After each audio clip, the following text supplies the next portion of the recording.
The boss jock has entered the building. You are listening to the Sportcat Show. That's right, ladies and gentlemen, boys and girls, children of all ages. You have the one, the only Sportcat. I am here with you for the next little bit on, well, I don't know, where are we? Dare Talk Radio and Radio X in Australia. Of course, we are live on YouTube, as we always are, so come over and find us on the tube. Just search out the Sportcat shows, and you can join our wonderful chat here. We always have Denise, my number one mod and fan, and Chris. He's my number 1A fan. I shouldn't put numbers to you guys. You all are going to have to help carry me through the show today. It's going to be a rough one. The tiny terrorist, well, I'm pretty sure the tiny terrorist has tried to kill me. So for those of you that may not be frequent listeners and understand, I have my grandson who is 4 years old that lives here with us, and he is sick with some upper respiratory thing, and well, he's infected the whole house. So my voice is shot. I have zero energy, and I'm just going to push through. So it's going to be a rough one. Hello, Wendell. Welcome. And Wendell, I meant to comment to you last night. If you were watching my show, I was going to ask the question you presented, but you ran off before I did. I can't just suddenly jump in the middle of a conversation and ask a question. You have to kind of lead in. You'll learn this, Wendell, as you start interviewing more people and seeing how things are. I can't get my graphic right, but at any rate, off camera, to answer your question, Wendell, off question, he would admit to it. On camera, he would not. So there you go, Wendell. There's the answer to your question. If you want to interview him, go to his channel, check out his Instagram page, and I'm sure he will be glad to come on your show. For those of you that don't know what I'm talking about, my Wednesday night show is usually the Para Our Normal Guys, but we're changing it to just the Sportcat Show. And I had two awesome guests last night. We had Smitty from Fired Up Jellies and Jams. He is the co-founder of it, and we taste tested several other products. We damn near killed Harley. I forgot she was allergic to lemons, and well, apparently that's one of the natural, I guess, preservatives, and so she had to take an allergy pill. But all of the products are great. If you want to check them out, go to Fired Up Jellies and Jams, and they got some great recipes over there too. And my second guest, the Northwest Wind, he's a content creator just like myself, Sam, and he does camping, but he camps in weird places. He urban stealth camps. He's got a great show. You can check him out at the Northwest Wind. I'm going to try and get him back, and I think we're just going to do a 2-hour with him because holy cow, he is fantastic. So check him out. Denise, thank you. I wanted to just lay in bed today, but I got up and was moving. So Wendell, I gonna be honest, I don't remember if I got in touch with Dale. I think I might maybe have. I don't know. I'll be honest. This week's been a blur. It seems as though since I've returned from Tennessee, I'm still catching up. I can't seem to get ahead or even caught up. So I'm still trying. Wendell, bear with me. If I didn't, just remind me, stay on me about it. I'll do it. All right. So for everybody, you know that we are live from 2 to 4 on the East Coast, especially so we don't interfere with my daytime rock afternoon lunch show on the Thin Line Rock Station, Tuesdays and Thursdays from noon till 2 Eastern. So that's why we changed our time over here. Currently, it is 2:06 on the East Coast. Chicago, good afternoon to you, Chris. And I hope Denver's enjoying their lunch. And, well, California, you're almost there.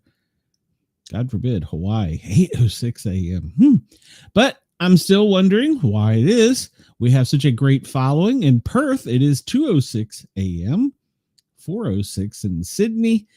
I was thinking about that before I went live. How does a guy just sitting in his studio in Atlanta reach out to all these people?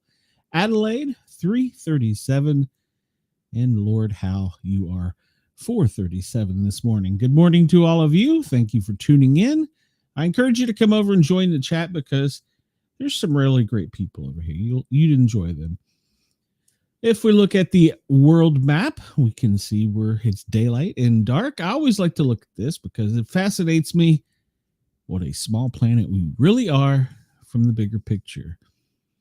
Chris says, I ate too much last night watching Smitty on the show. I'm disappointed in myself. Don't be. It was well worth it. I wanted something kind of to soothe my throat before I came on, and I opened the refrigerator and I saw the, what was it? Strawberry vanilla habanero. Yeah, I went in for a tablespoon. I'm sure that's nothing but pure fat, but so good. So, yeah. It helped. I put a little honey in my peanut butter too, to see if that would help with my morning granola bar. I'm so drained. I didn't even enjoy. I don't know that I can taste anything at the moment. Yeah, that just means you need more hot sauce. All right. So today in history, on this day, 1187, the Sultan of Egypt, Saladin, captures Jerusalem from the Crusaders. 1492, King Henry VII of England invades France. I read somewhere today that France signed a treaty or accord. I'm not sure exactly what you call it, but they signed an agreement that if somehow the United States was to be attacked, that France would be the first to come to our aid. Not sure, but I found that kind of concerning. 1789, George Washington transmit the proposed constitutional amendment known as the United States Bill of Rights to the states for ratification. 1928, prelature of the Holy Cross and Work of God, known as Opus Dei, is founded by Catholic priest Josemaria Escavara in Madrid, Spain. 1944, Polish resistance fighters capitulate in the Warsaw Uprising after an estimated 250,000 people are killed. 2007, President Moon Jae-in of South Korea walks across the military demarcation line, a DMZ, into North Korea on his way to the second Inter-Korean Summit with North Korean leader Kim Jong II. Today in films, in 1957, the bridge River Kwai, directed by David Lean and William Holden and Alec Guinness, is released. And it won the Academy Awards Best Picture for 1958. 1995, the British band Oasis releases their second studio album, What's the Story? Morning Glory, and sells a record 347,000 copies in the first week. I can't place that song. 1947, New York Yankees catcher Yogi Berra hits the first pinch hit home run in the World Series history. He hit it off Ralph Branca in the seventh, 9-8 loss in the Brooklyn Dodgers in Game 3. Let's see. Wendell says a spoonful of honey is good for you every day. Yes, it is. And I had the hot spice. It's a Florida company, and they make spicy honey. So that was the Wendell says that was the bridge over River Kwai. Okay. Chris says, I'm well familiar with Jose Marie Escavero and how to say his name. Your hell, Chris, I can't talk today. I'm not even doped up on cold meds yet. Did you know Beatrix Potter's The Tale of Peter Rabbit is published by Frederick Warne and Company in London, 1902? Did you know that? I didn't know that. So, all right. Now you do. And let's go on to some more today in history. It's October 2nd, by the way. debating it. What is the 6th? That falls during the week, isn't it? I should have a special guest show because that's my birthday. I don't know that I want to do a show on my birthday. So 1780, Jean Andre is hanged. Is it Andre? I don't know. He's hung anyhow in Tappan, New York. A British major had been arrested on September 23rd with papers in his boot that proved that American General Benedict Arnold planned to surrender the fort at West Point, New York, to the British for 20,000, I guess that would be euro. Arnold deserted and fled, and Andre was found guilty of spying and executed. 1869, Mahatma Gandhi is born. Gandhi is a British-ruled Indian. Is born in British-ruled India. Politician, writer, and civil rights activist, Gandhi led India's fight for independence from Great Britain over the 30 years until the country finally won its freedom in 1947. Considered the father of his country, Gandhi was declared a Mahatma, or great soul. In 1941, however, amid the tensions of the partition of the British Raj into Hindu India in Muslim Pakistan, Gandhi drew the ire of Hindi extremists who felt he should take an anti-Muslim position. Ultimately, one such extremist named Nathan Godse assassinated him on January the 30th, 1948. Wendell, I know it's supposed to be the raw, and actually, if you mix the raw and cacao, it's supposed to be even better for you as far as the antioxidants. But no, I don't think the spicy is raw honey.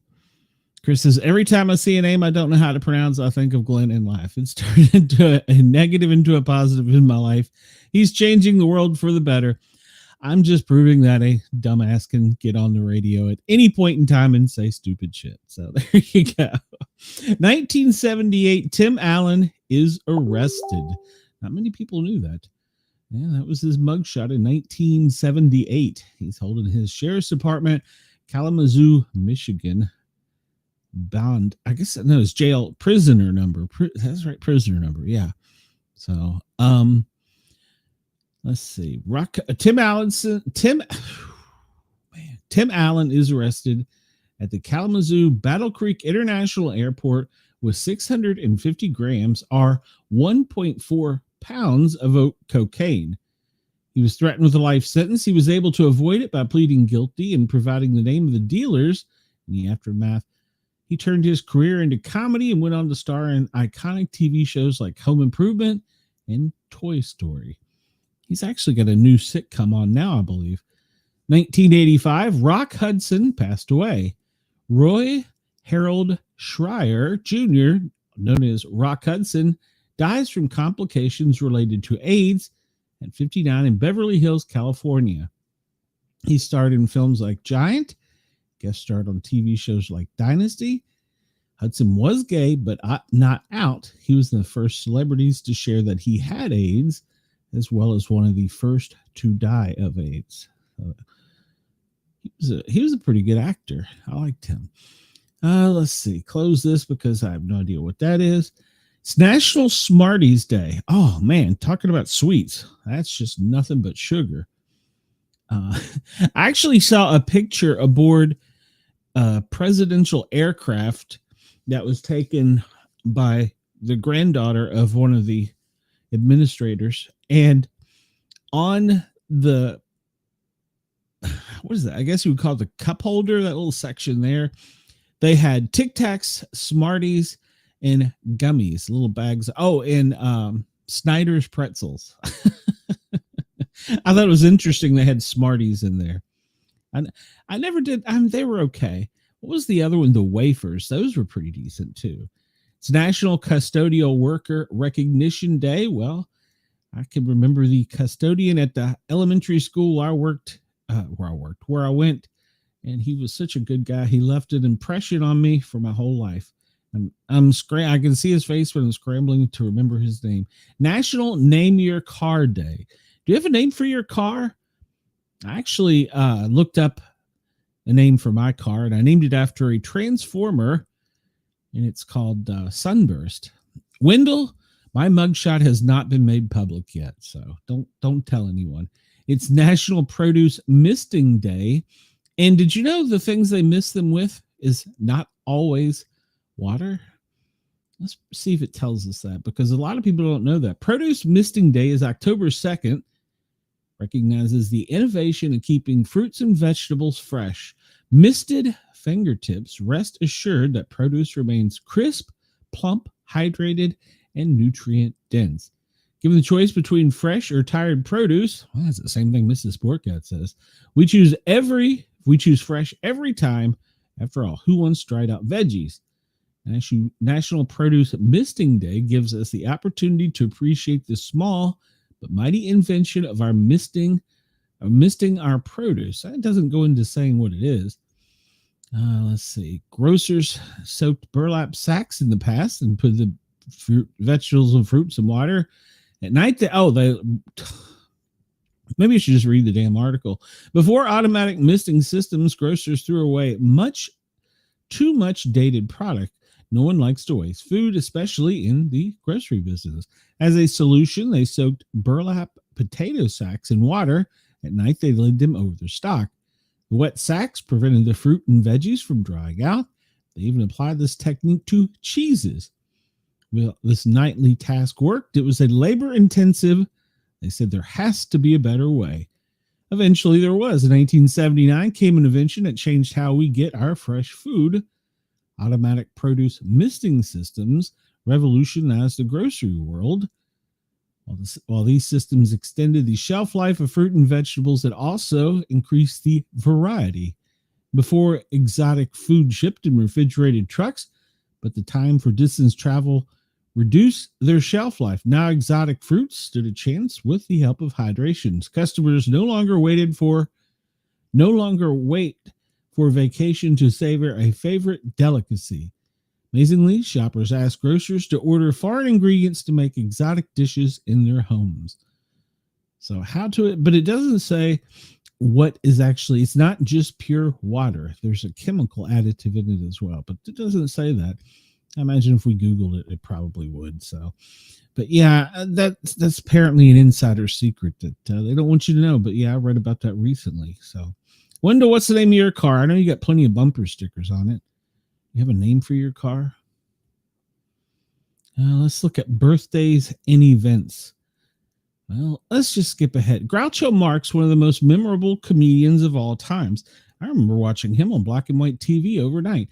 Alex Raymond, the creator of Flash Gordon.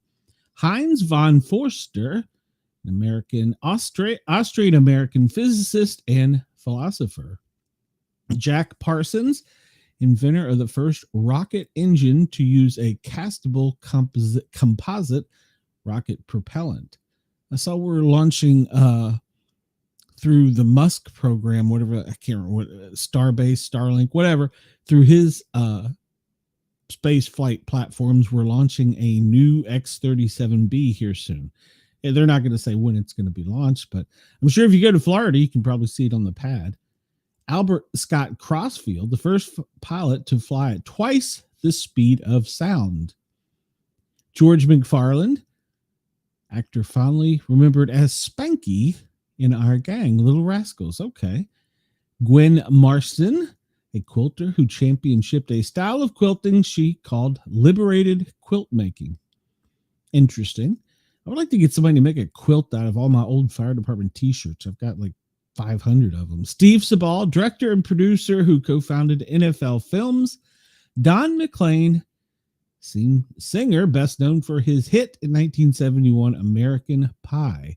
Donna Karan, fashion designer of the DKNY clothing brand. Annie Leibovitz, photographer known for her portraits of celebrities and famous people. Kelly Willis, an American country music singer-songwriter. Kelly Ripa, talk show host of Live with Kelly and Mark.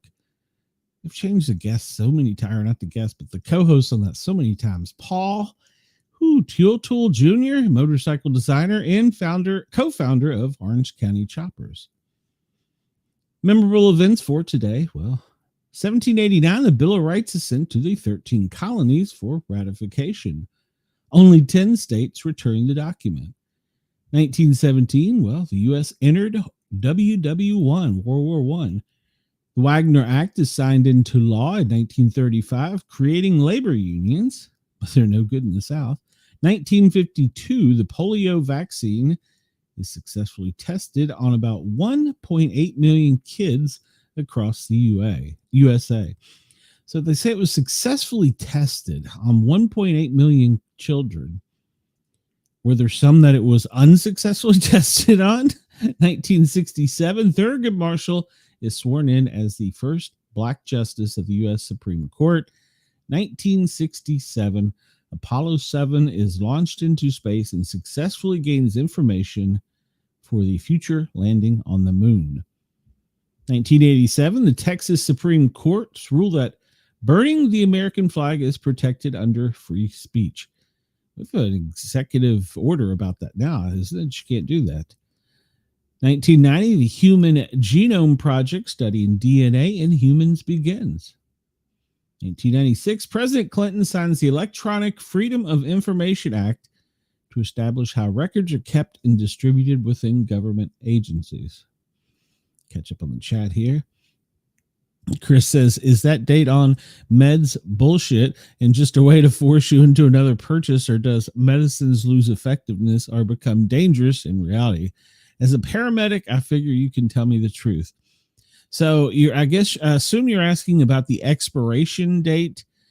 If that is what you're asking for about, the legal answer is yes, what the label says. But I have learned from my dealings with pharmacists throughout, especially during the C virus, there was a shortage of many supplies. Technically, according to pharmacists, they lose anywhere from a quarter to half of their potency at the time of that date. And apparently it's a gradual thing, but that doesn't mean take twice the dose. So don't think that. So, but that's the answer I have been given, because we were told that we could keep expired drugs an extra 2 years on the units because we couldn't get all the drugs. Strangely enough, we couldn't get saline water. So, yeah. So, let's see. Wendell says his car's name is the Booger Camper. I like that, Wendell. Have you got a sticker or decal made up for that yet? So, Chris says, I remember when the vaccines were properly tested and worked. Great times. Well, now we just have Ford Motor make them for us, right? Isn't that what happens? Whoever gets the first makes the money, I guess. Yeah, my algorithm's just going to go to shit today. Yeah, oh well. It's International Nonviolence Day. It's the beginning of Yom Kippur. I read earlier that there's been an attack overseas, and that has caused our police agencies here to increase security around facilities. It's Bring Your Bible to School Day. Can you still do that in America? Dashan Day, it's a religious day. Guardian Angel Day. Ghana, is it Ghana or Guinea? Independence Day. It's two different countries I just named. National Custodian Day. Fried scallops. I don't think I've ever had fried scallops. Wendell, just let me know when you want me to design one. I'll come up with one for you. National Produce Misting Day. National Report Long-Term Acute Care Hospital Fraud Day. Holy crap. That's a mouthful.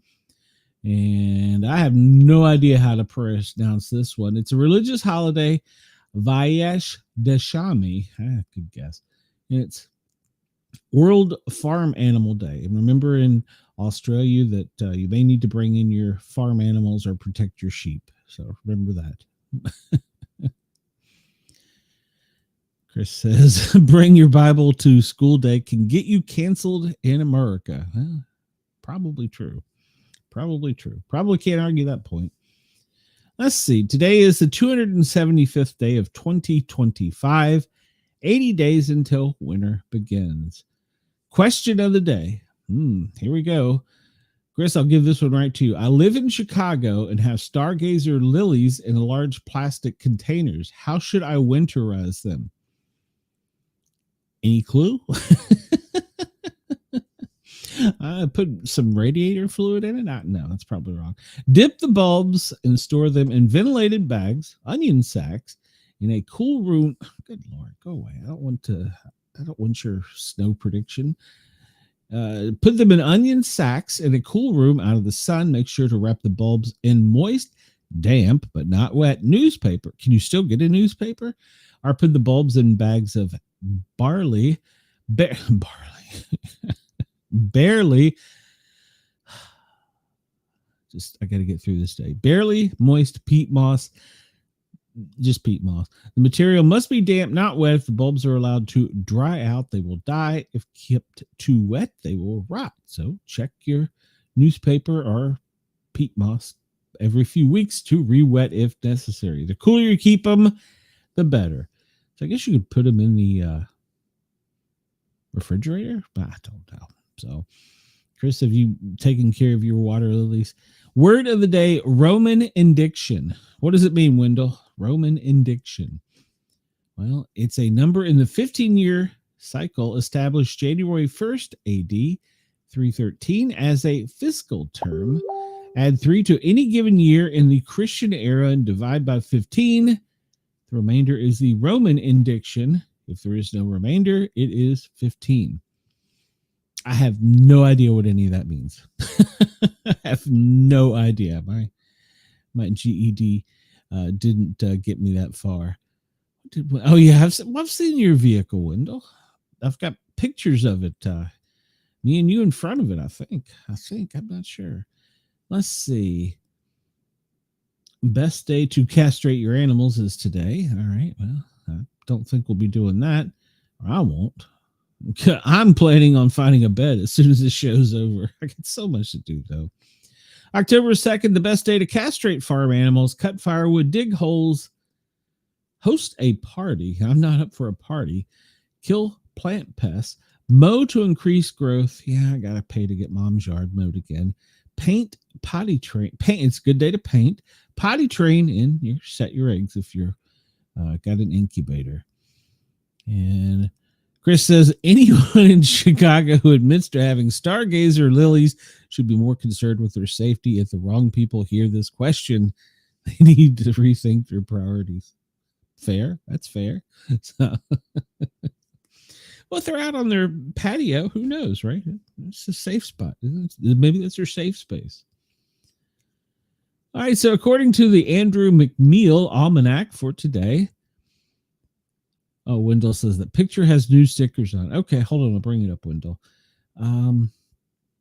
Let's see. Today in history, in 1835, the Texas Revolution began as American settlers battled Mexican troops near the Guadalupe River. Brenda, ironically enough, had 2 legs at that time and was seen with a musket. In 1919, President Woodrow Wilson suffered a stroke that left him partially paralyzed. We had a guest on that was talking about President Woodrow Wilson's wife, and some are saying that after his stroke, he wasn't competent to lead the country, and she stepped in and did it. So there's argument is she could be the first female president. Don't know if I buy it, but hey, 1967, Thurgood Marshall was sworn in as the first black justice of the U.S. Supreme Court. In 2002, the first 2 Beltway sniper attacks left 1 person dead in Montgomery County, Maryland. I remember when that started. I was in Tennessee, so it wasn't me. We talked about birthdays. We had Nat Turner, a rebellion leader. We talked about Gandhi, Groucho. Graham Greene is a novelist. Bud Abbott, a comedian. Steve Sabol, director. And Don McLean we talked about. Kelly Ripa, an actress. And Brittany Howard, singer-songwriter, guitarist. Today's fact, after reading Leo Tolstoy's letter to Hindu, Mohandas Gandhi began a regular correspondence with the novelist that lasted from 1909 until his death in 1910. In sports today, 2005, the Cardinals beat the San Francisco 49ers in Mexico City. It was the first regular season NFL game to take place outside the United States. I am not a fan of NFL games outside the United States. And I think it's too much. Today's quote, hate is a lack of imagination, from Graham Greene, The Power of Glory, Power and the Glory. Today's number, 17,897. The number of original Peanut comic strips featuring Charlie Brown and Snoopy, published between the strip's debut in 1950 and the last strip, published one day after Charles Schultz's death in 2000. And he had said, if I recall correctly, but I don't think his children honored his wishes, that he did not wish for the Peanuts comic strip to continue. But I believe it still continues to this day. And we'll see a picture of the moon. It's between a first quarter and a full. The full is on my birthday, October 6th. I'll go howl at the moon. I'll pull your picture up in a minute, Wendell. So here's a picture of the moon and what it would look like if you are outside and can see it.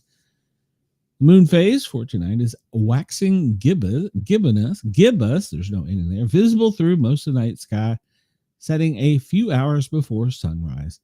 So it's more than 50% illuminated, but not quite yet full. This is going to last for about 7 more days until we get the full moon. Actually, it's less than that because my birthday is the 6th, so it's 4 more days. And let's get a picture of the night sky. I want to try this again. What is Andy? Chris says, Andy was in Maryland at that time. Just saying. You got a good point. So Andy doesn't come over and watch my shows anymore, and it really saddens me. I miss Andy. I wish Andy would come watch my shows more often.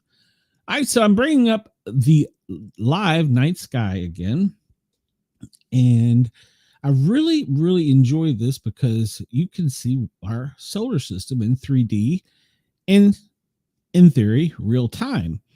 So I'm fascinated by the asteroid 3I Atlas, which is making its appearance. It's about to go behind Mars. And see, this one to me doesn't show it, or I'm just blind, one or the other. At any rate, we can zoom in, zoom out. We're going to talk about 3I Atlas here in a bit because, well, it's got some more weirdness to it. It's just amazing us all. Brenda says, hold on, let me catch up. Brenda says, okay, Glenn, they are done trying to kill me. I'm here. Well, welcome, Brenda. When the hell are you going to come on here and help me out here? I need help. Chris says, I try to peer pressure Brenda into making him watch. I miss him. I wish he would. And I don't know. Maybe he doesn't like me anymore. I stopped the Misfits, which is still one of my most popular shows. And I get more requests for it to come back. I just can't keep the Misfits round up. It's too hard. It's too much. We talked about this on last night's show with Sam. Being a content creator isn't easy. It looks easy. Come on here, razzle dazzle some BS and hopefully get a couple likes, maybe some subs and some fans. Definitely sometimes we'll get stalkers and negative comments. That's okay. But it's not easy. And when I did the Misfits, I love the show, but keeping all those people on point, it's like herding cats. It was not easy. And I was just so over it because we were doing FM radio at the time. So I had to keep them to where they weren't saying anything. And I had to keep them on point, and they would just go squirrel on me. And it just made me want to just go nuts. That was the master telling them, keep them in line. All right. Once again, I don't see 3I Atlas, but supposedly it's on here. It's closest to Mars, and everything that we have in space is pointing towards it to try and get a better view. And so we are learning more about it. We're learning we really don't know what we think we know. And that's the oddest part of it all. Now, we did this yesterday, and I swear I did not see 3I Atlas, but hey, there's K1 Atlas, not 3I. Where the hell? I'm making myself dizzy looking at it like this. We found it by searching it, didn't we? How did we find it yesterday? And why is it not just showing up? Stop with all this. Major solar system objects, Mercury. No, I want to find comets. I want to find 3I Atlas. And where does it? Okay, there it is. 3I Atlas. And it's a constellation Libra. We know that. And it's currently a lot of kilometers from Earth. And it's still moving pretty quickly. And, well, boom. Come on, man. Good Lord. There's so many buttons to push. All right, so 3I Atlas is, let's see. Well, this isn't the 3D version, but there's Mars. There's 3I Atlas. Here's another one coming right behind it. There's one in front of it. There's one over here. And it's coming closest to Mars. So they're taking a peek of it to see what it's doing. I got some better pictures of it here in a minute. Let's just go to that because this thing's annoying me. I don't understand why you can't see it in the 3D one, because it, to me, isn't there. Watch, it's going to be there now. You just watch. It'll be there. There's Mars. Don't see it. I'm up, above, I'm around, I'm over. I don't see it. For some reason, they take it out of this one. And I don't understand why. Make sure I'm reading it right. But yeah, there's Mars. You'd think, according to the other one, it'd be right there. But for some reason, it's not there. Why is that? All right, we're going to move on because it's annoying me. Let's go to, well, let's start some news for the day. Let's see. Do they know how Brenda says, do they know how's flying it yet? I assume you mean who is flying it. Well, no, they don't. They're sending out, Jesus Christ, Yahoo. They're sending out messages to say, come in peace. Yesterday, one of our alert viewers notified us that Jane Goodall had passed away at 91. The famed chimpanzee expert inspired a Stevie Nicks song and believed Bigfoot could exist. Renowned chimpanzee. Wait till I take cold medicine tomorrow. You think this is a bad show? Whew. Renowned chimpanzee researcher and conservationist had died at 91. Jane Goodall Institute announced on Wednesday. Their statement said that they had learned this morning, Wednesday, October 1st, that Dr. Jane Goodall, the messenger of peace and founder of the Jane Goodall Institute, has passed away due to natural causes. She was in California as part of her speaking tour, according to a statement. Statement continued that her discoveries as a ethologist revolutionized scientists, and she was a tireless advocate for the protection and restoration of our natural world. Fans have flooded the Institute's official announcement with tributes to Goodall and the impact she's had on their understanding of animals and wildlife. One of my idols, rest in peace, Jane, and thank you for inspiring generations of girls, one user wrote on Instagram, while another added, she was my hero since I could speak. I'll always be grateful for the joy she brought into this world. I will always love her. Born Valerie Jane Morris Goodall on April 3rd, 1934 in Hampstead, London, she was considered the world's leading expert on chimpanzees. Her research began in 1957 after traveling to Kenya and meeting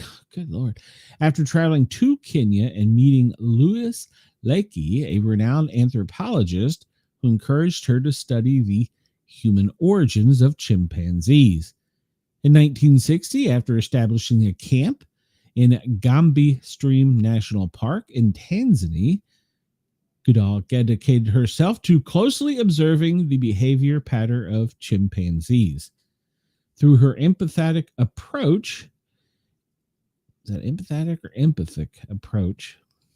Okay. Goodall was able to earn the chimpanzee's trust, allowing her to make revolutionary discoveries and effectively change the way animals are studied. But her legacy and cultural impact extended into her life's work.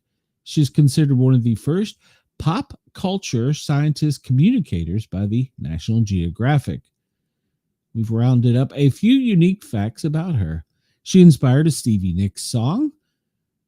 Stevie Nicks penned the track Jane about Goodall, serving as the celebration of her life and accomplishment. It was the final track on the 1994 album Street Angel. She debuted the track, which was entitled Jane's Song, at the International Tribute to Jane Goodall, a benefit held in Dallas in October of 1991. On the chorus, she sings, "There are angels here on earth, angels, there are angels here on earth, angels sent from God. Come away from the wall, stay with us while you can. Well, you can, Jane." Goodall loved more than just chimpanzees.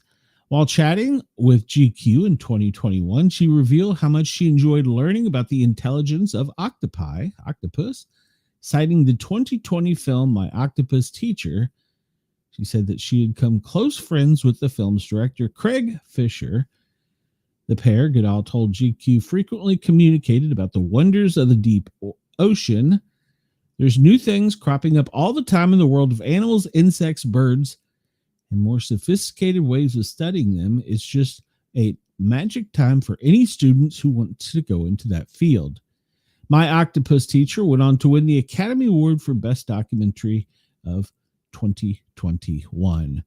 Goodall believed Bigfoot could exist. In the same 2020 interview with GQ, she elaborated on her belief that Bigfoot could very well exist. She opened up about a previous trip to Ecuador, which informed this belief. Every single country, she added, has its own version of the myth. Yeti, Yowie, Wild Man, and last night we learned there was another one, the Mudman. It was Chris. What was it called? Mud sits in Illinois' Bigfoot. I don't know if it's perhaps a myth that stems from maybe the last of the Neanderthals, but then is the last of the Neanderthals still living in remote forests? I don't know, but I'm not going to say it doesn't exist. And I'm not going to say people who believe in it are stupid. Well, thank you. I have experience. Goodall acknowledged her looks helped her get publicity. While chatting with Yahoo in 2018, she admitted that her appearance garnered considerable attention early in her career, though it helped that she wasn't, quote, born ugly. She said the emphasis placed on her looks felt pretty stupid. Nothing to do with how you know and study what you look like, but if we're going to, it's going to give me some coverage, and that would be helpful because it's always having to get more money and also getting the word out, she told the magazine. And it all started with a stuffed animal named Jubilee. Her fascination with chimps began when she was a child. At just one, her father gave her a stuffed chimpanzee, which fostered her deep appreciation for animals. She named her plushie Jubilee to celebrate the birth of London's Zoo's first chimpanzee. In my childhood, I never wanted a doll. I wanted toy animals, and chimpanzees were so exotic. I never thought I would be studying chimpanzees at the time. Let me catch up on the comment here and see what's going on, because apparently they are going wild here. Brenda is going through PT for her physical malaise, and so she says that they're trying to kill her yet. And Wendell says that the reptilians are the ones flying the Comet 31 3i Atlas. Chris says because they don't want to explain why the experts can't explain, so pretend it's gone. Yeah, no kidding. They don't know how. They don't know crap, Chris, is what Brenda says. He says, I'm rolling tape when you are reading names on cold meds. It'll be there. Yeah, it'll be great. And tomorrow's going to be a great show. I'm telling you, everyone I talk to swears she died years ago. Talk about Goodall. Chris says, I never saw the crocodile hunter going before her. She did in the Mandela effect. Send me a link on that, Brenda. I think I got of it. Mud Monster? No, there was a name for it. He gave me last night on the show. What was the name of the thing? Big Muddy Monster is what apparently they call it in Illinois. Big muddy monster. Apparently, it's something about a river right there by the border of Illinois. So, big muddy monster. Apparently, it's quite popular. You can Google it, and there's a statue of it. Don't ask me. I don't know. Oh, I'm dragging today. We'll speed this up a little bit. The White House is signing anti-terror order, which is targeting anti-capitalists and anti-American views. Well, here's what you need to know. This comes to us from Time Magazine.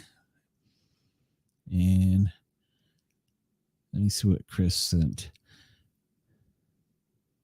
The Murfreesboro Mud Monster. Is this the one? No, he said it was, what did I say it was? The Big Muddy Monster. Hold on, I'll pull it up here. Yeah, they have search here. Big Muddy Monster.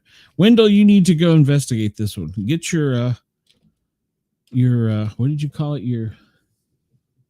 No, I guess you're right. Murfreesboro Mud Monster. But there was a statue they brought up, a picture of. Well, there's a whole section here, apparently, that, well, this is quite informative. I'll forward this to Wendell. He likes to know about this stuff. But the Big Muddy Monster is what he sent me a link to last night. And there was there's a picture of it, that of a statue. Yeah, the statue, this thing. So, that's just kind of creepy. Oh, where'd it go? Go back. Big Muddy Monster. So there you go. And it's in this picture, it's holding a basket. It just looks weird. How did we digress to this? I don't know. So there you go. Big Muddy Monster, are, as Chris found for us, the Murfreesboro, am I pronouncing that right? Murfreesboro Mud Monster. Mysterious large beast sighted at midnight in 1973 when a young couple was parked by desolate riverside for a romantic interlude when they came face to face with a huge, wet, hairy, mud-slathered beast with a penchant for disturbing teenage lovers. Wendell, where were you in 1973? So somebody sent me this. Hold on, I got to close something. Good Lord, y'all are going to see all my personal communications here. Somebody sent me this. I thought this was funny. Make sure the volume's up. You might like this. This will be the best thing you see all day. After the Democrats voted to shut down the government, Caroline Leavitt set up the perfect voicemail on the White House comment line. Check this out.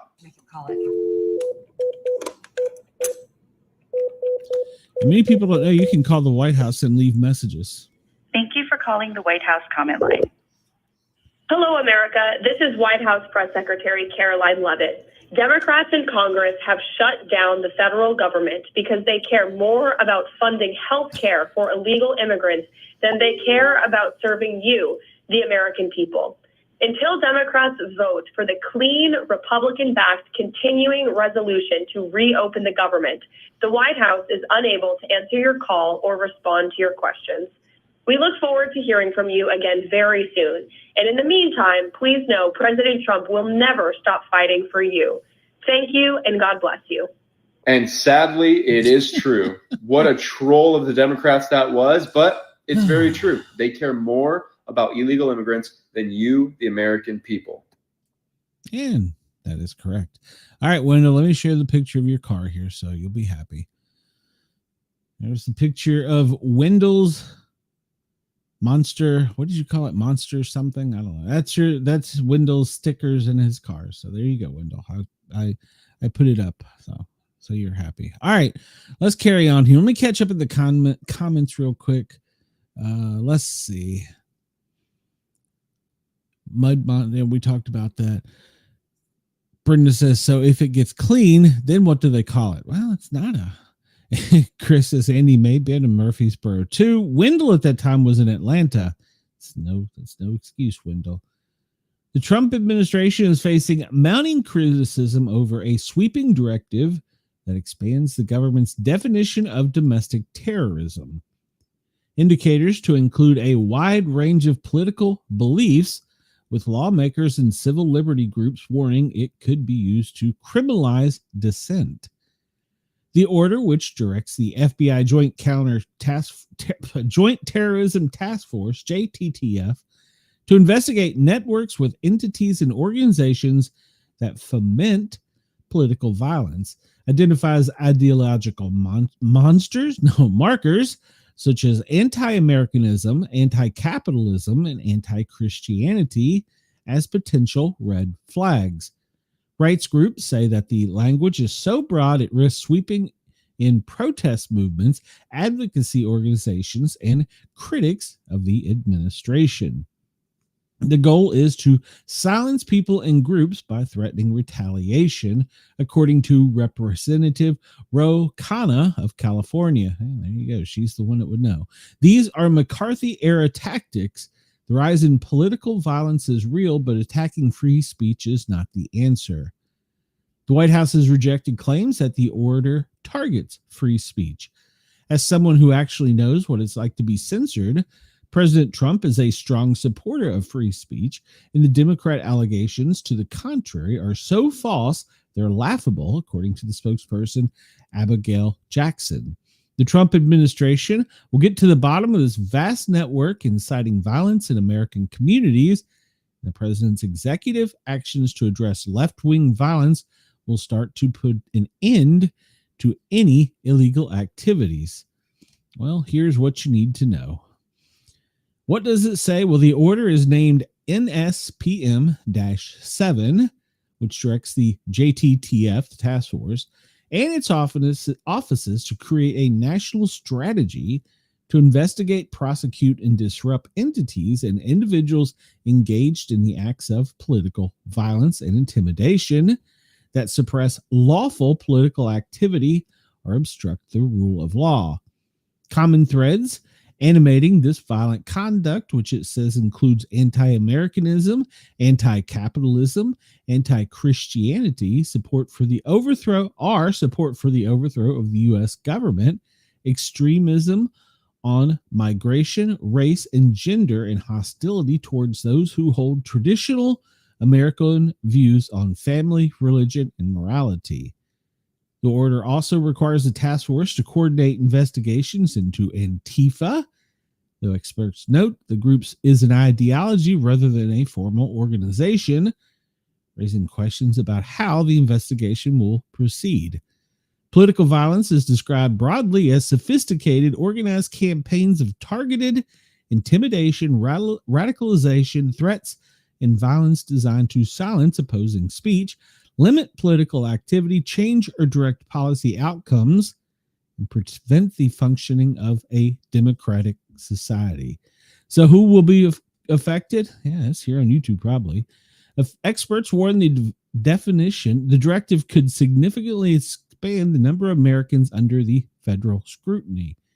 It directs law enforcement resources to target a range of activities, which often characterized as violent, but also covers many aspects of the First Amendment, explains the director of Liberty and National Security Programs at the Brennan Center.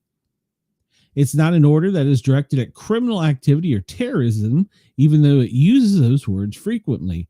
Nonprofits, their employees, and donors could face investigations if deemed to aid or abet those engaged in certain conduct.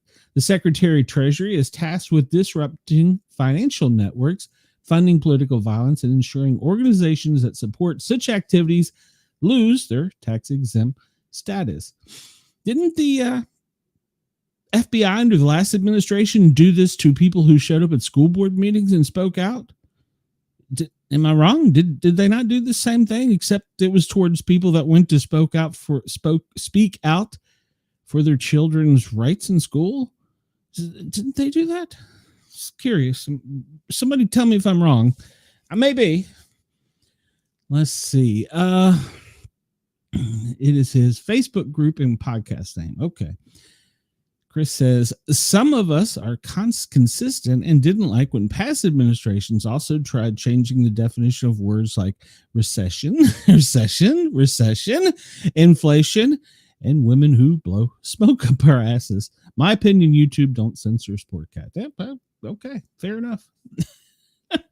Pretty sure, though, that the last administration sent the FBI into school boards.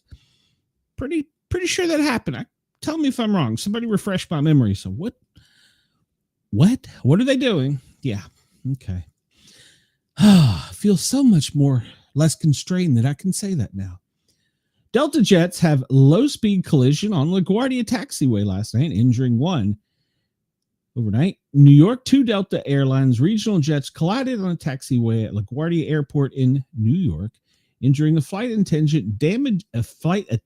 I need to check with my buddies, make sure they're okay. Damaging a cockpit and tearing off a part of a wing in what is described as a low-speed collision.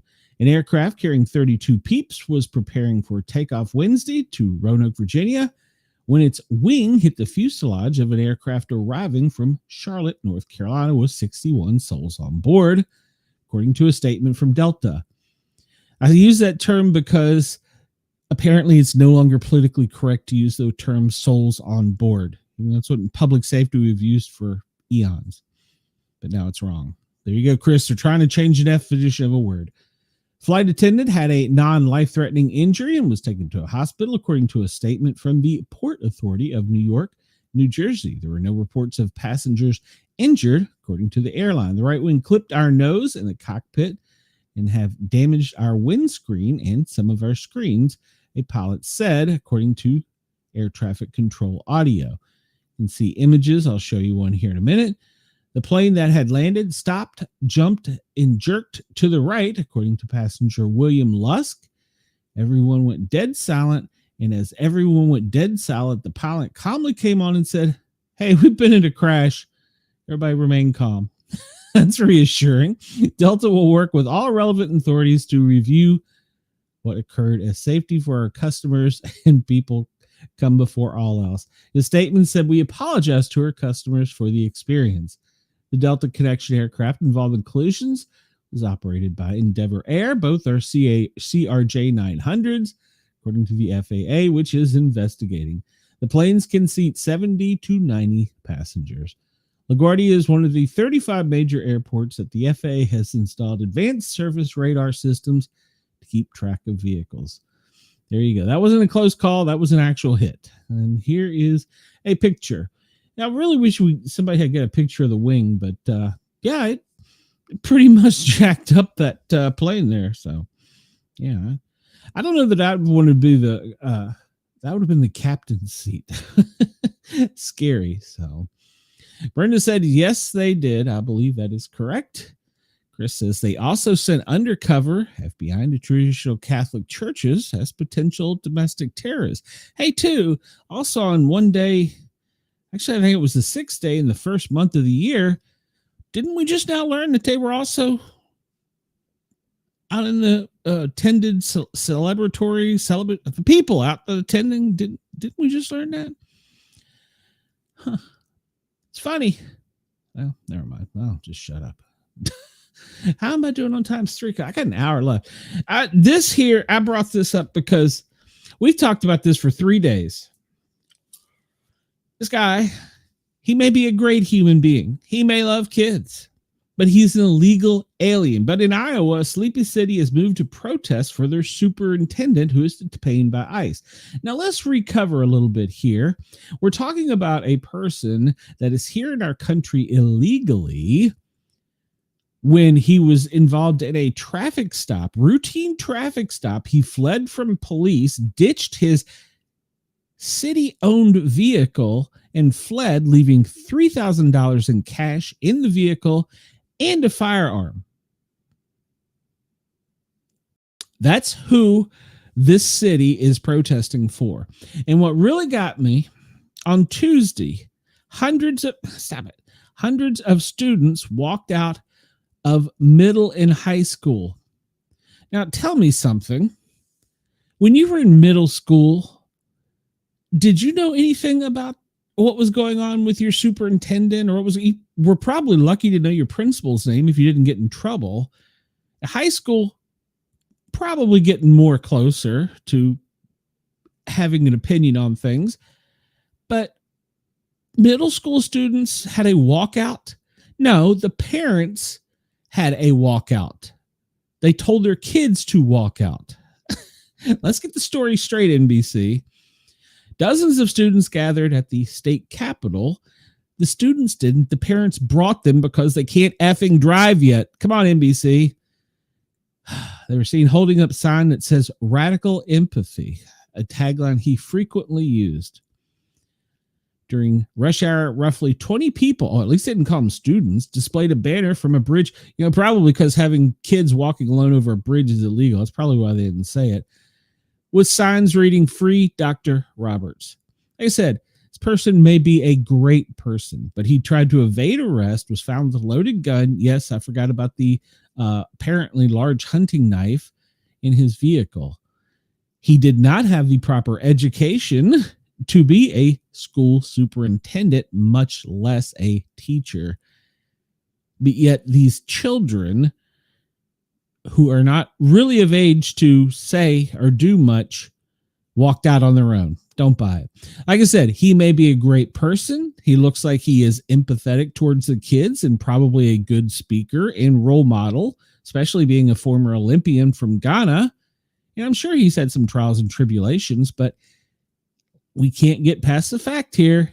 He was here illegally and he lied about who he was. So, but yet they're going to send kids out and say the kids are the ones protesting. Bullshit, NBC. So sorry. God, I feel so much better being able to say this. Chris says 270 plainclothes FBI agents. Yeah, that's correct. So if I'm wrong, at me, please, because I don't believe when I was in middle school, if somebody would come and said, hey, we need to walk out today because we're protesting, I don't have a clue if I didn't know what the hell they were talking about. High school, perhaps. But after that, yeah. And Chris, I agree. When did kids ever pass up adults telling them no school and field trip? They don't really care about that guy. Bingo. I need to find a sound effect for bingo because, yeah, I mean, I'm not trying to be mean to the guy because he may be a great guy, but let's not get past the point. He was here illegally. I got to use that, except it'll probably hit me. And if I use this one, YouTube will get on me. So sorry, I ranted. We got 55 minutes left and we ain't even started my normal stuff yet.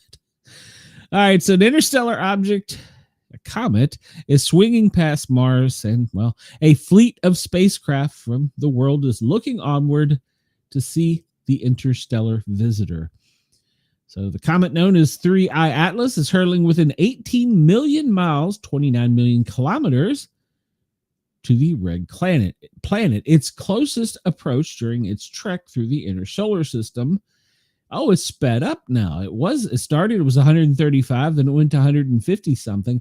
Now it is traveling at 193,000 miles per hour. For our Australian friends, that's 310,000 kilometers per hour. The European Space Agency satellites that are around Mars are already aiming cameras at the comet. It's the only the third interstellar object, that's why it's called 3I, to have passed in our direction, according to scientists. It was discovered in July, but it poses no threat to the planet or any other neighboring planet. It comes closest to the sun at the end of October. The comet will make its closest approach to Earth in December, passing within 167 million miles.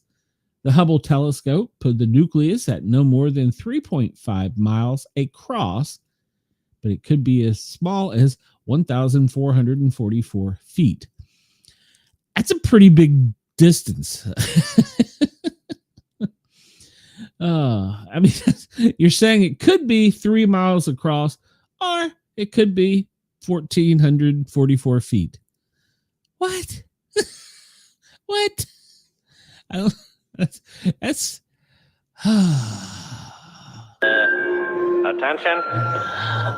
Attention. We're looking for the chick with big boobs. Yeah, we are ready to do you now.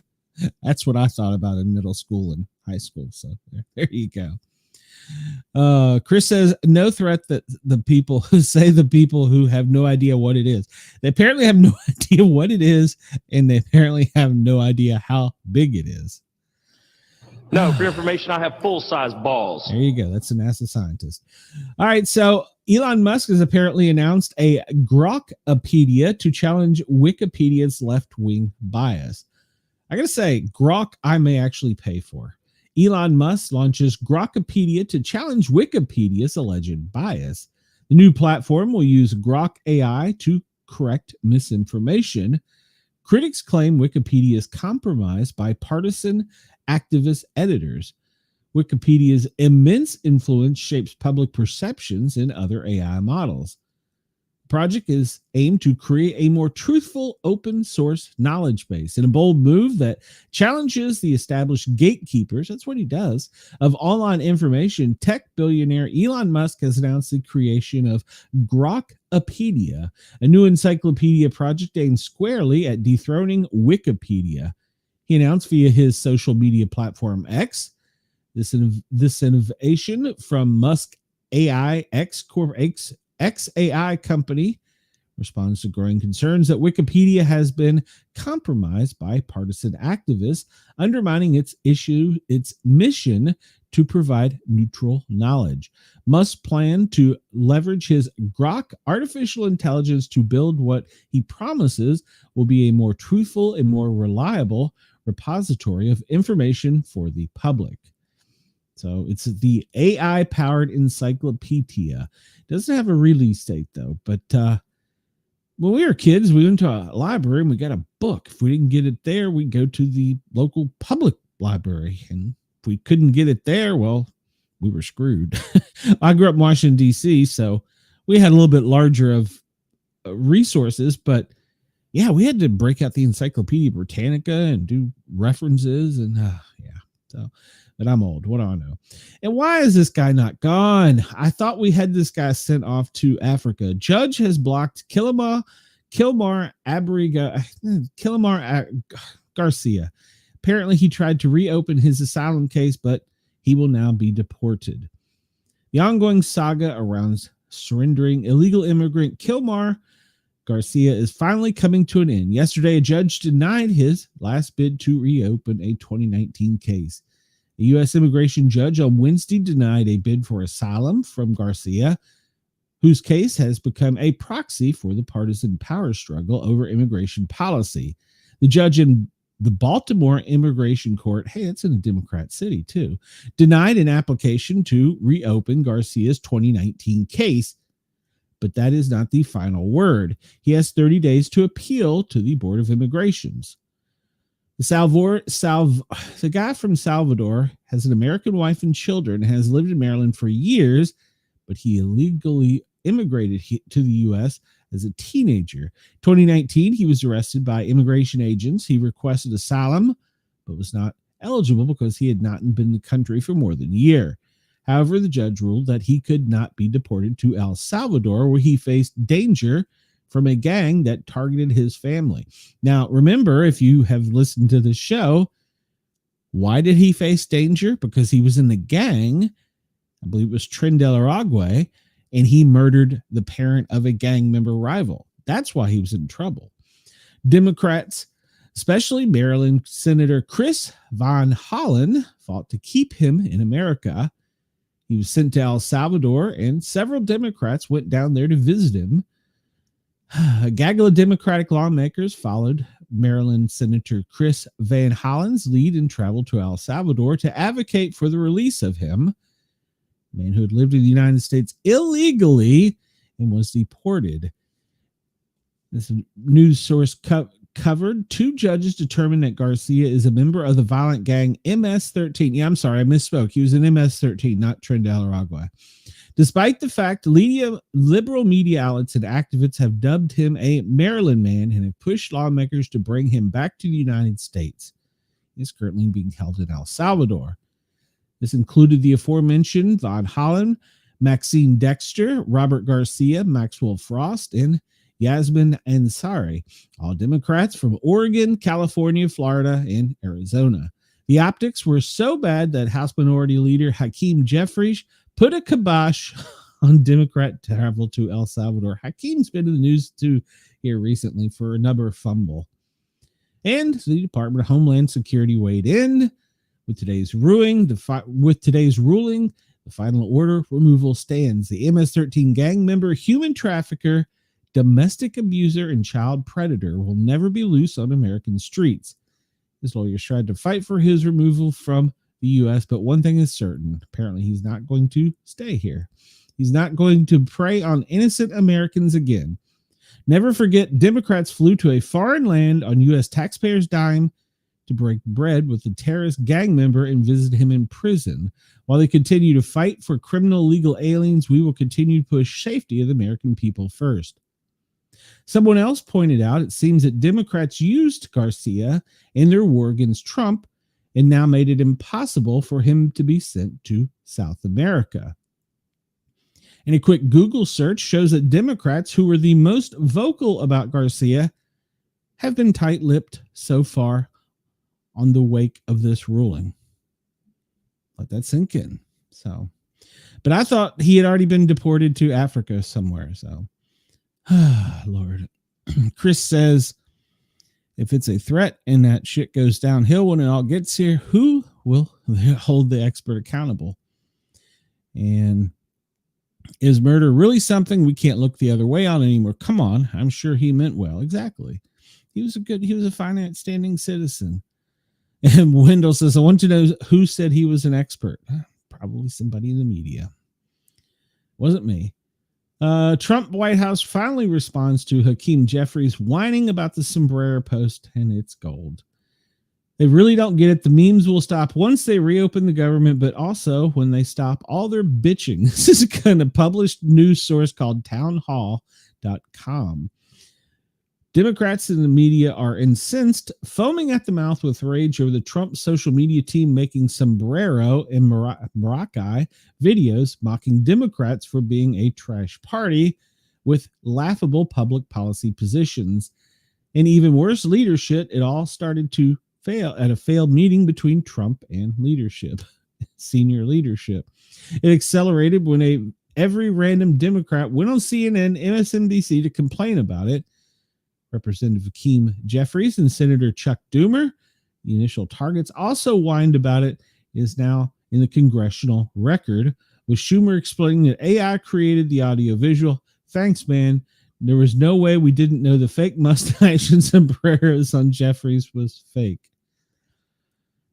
Yesterday, Jeffries again had a hissy fit on CNN with Jake Tapper about the videos. Oh, we didn't mention that Jake Tapper, CNN actually caught him, and he couldn't get out of the truth. You can go find out at CNN.com that he would not use the words illegal alien. It was all people. American dollars for all people. But now, apparently, they're running a loop on a television set in the White House briefing room.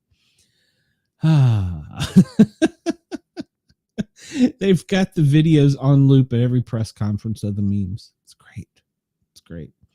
I don't know if I like it or not. Our government has become so jaded. The hell? Why is it showing me a house for sale in Georgia? This is an article. We talk about planes traveling frequently. We did talk about dozens of aerial tankers going to Qatar, and there's really no way of knowing why the military is going there. They're planning for a attack. Obviously, if you're sending tankers there, each tanker can support up to 30 aircraft. Did the aircraft go with them? So something that, and researching this, the KC-135 was introduced in 1955. There's 820, 400 still in service. This goes into some of the specs on it. While researching this, I found that the original stealth fighter aircraft, I'm sure people of my generation remember it, it has apparently been placed back in service. There's also supposedly a push to bring out battleships and get them back in service. So we're repurposing some old military equipment and bringing it back out. And that could be supported by this KC-135 tanker, at least the aircraft. The battleship couldn't. So still, we don't know why they went over there. And we talked about this, the USA's most battle-tested warship. Well, right now, that one is off the coast of Venezuela. U.S. Navy has deployed a guided missile destroyer, the USS Stockdale, to the Caribbean to lead counter-narcotic patrols close to Venezuela. The ship is widely described as the service's most battle-tested warship since the Second World War, after a high-intensity 2024-2025 Red Sea deployment that saw sustained engagements against aerial threats while escorting merchant shipping. So our most impressive and battle-tested destroyer is off the coast of Venezuela. Stay tuned. And Trump has also brought out of retirement a fighter pilot general to lead the Air Force. So we're repurposing things and people. So Trump nominated a nearly 4-star general and fighter pilot to serve as the Air Force Chief of Staff, General Kenneth Wilsbach, whose fighter pilot experience include F-15, F-16, F-22, last served as commander of the Air Force's influential Air Combat Command, which includes more than 1,600 aircraft and 155,000 troops before his retirement. He's the second general that he has pulled out of retirement. Remember, he brought out Joint Chief of Staff Raising Kane, Dan Kane, the general. He brought him out. So we're repurposing some old things. Is that good? I don't know. Catch up on comments here. Let's see. Oh, that's funny, Chris. That's funny. Okay, I won't read that comment. I'll just hit the button. So, wait a minute. The button didn't work. Okay, there it did. I was about to say, they've already got me. We have people in Washington that don't know what they're doing. There's a shocker. So, we're going to keep blowing up drug boats. All right. God, we are so far behind. I apologize to my Australian audience. I am just out of control today. We didn't really get to cover this much earlier. I did mention it, but we finally now have some news coverage on it. The Houthis attacked a Dutch ship in the Red Sea. I kind of covered it earlier, but I couldn't find any credible sources. But apparently it resulted in a fire on the Dutch ship, and 2 crew members were injured. So they used apparently a cruise missile to attack the ship. And then, of course, they took control of it after the crew abandoned ship. It caught on fire. They were evacuated to a nearby vessel, and the 2 injured mariners received first aid. So they're working with international authorities to get what's left, tow it to a secure port. So it was headed eastbound from Africa, and it was not carrying anything, according to the company. So there you go. Well, there's definitely nothing on it now. We kind of talked about this earlier. New domestic terror law, it might be needed. Well, they're trying to sign in some executive orders and things. So this comes out because there has been polls for college students. I'm trying to figure out how to word this correctly. The polls ask if there were 2 people that were behind the C. Kirk guy who should suffer similar paths, who they should be. And one of them mentioned the leader, chief of staff, the number one guy, Trump. The other one mentioned the Grokpedia guy. So we have college campuses taking polls on who should be offed next. Does that seem like something we should be teaching our younger generation? So that's what this is talking about. A new terror law might be needed as political violence enacts. Speaking of that, and this is I found 2 articles on this. One was behind a paywall. I kind of mentioned this the other day. Political activist and Donald Trump confidant Laura Loomer tweeted Tuesday night that a U.S. Army research scientist and adjunct instructor is behind an immigrations and customs enforcement trapping app called Red Dot. They're calling it should be investigated and fired. And this isn't like Waze where you go on Google Maps and you report police activity. I kind of have a problem with that. This goes further than just reporting the location of where ice and ice activity is. It's tracking their families. It needs to be gone. Something needs to be done. This comes to us from an alert reader. Judge rules USPS, United States Postal Service, ban on guns is unconstitutional. The policy banning people from bringing firearms into post offices violates the Constitution, according to a federal judge in Texas. Judge Reed O'Connor, he's a G.W. Bush appointee, in a post office owned regulation and federal law barring firearms possession in federal facilities cannot survive scrutiny after the Supreme Court's 2022 ruling. The ruling said that firearms restrictions to stand, they must be consistent with what the founders who crafted the Second Amendment would have envisioned. So apparently that is going to be overturned and you will be able to carry a gun in the post office. Washington toddler, as far as Washington State, a 3-year-old boy found a live grenade in his family front yard from WW2. Grant County. Okay. This is a Washington toddler, but Grant County is Portland, Oregon. Anyhow, they found a WW2 era hand grenade. The deputies immediately asked for the bomb squad. They determined the grenade was live, then carefully removed the device to a rural area and disposed of it. Investigators said the grenade was the type used during WW2. It had clearly been exposed to elements for some time.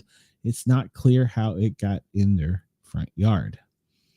And I thought I'd have time to cover this, but Henry Winkler, I did not know that he suffered from dyslexia, and he stated that he read his first novel when he was 31.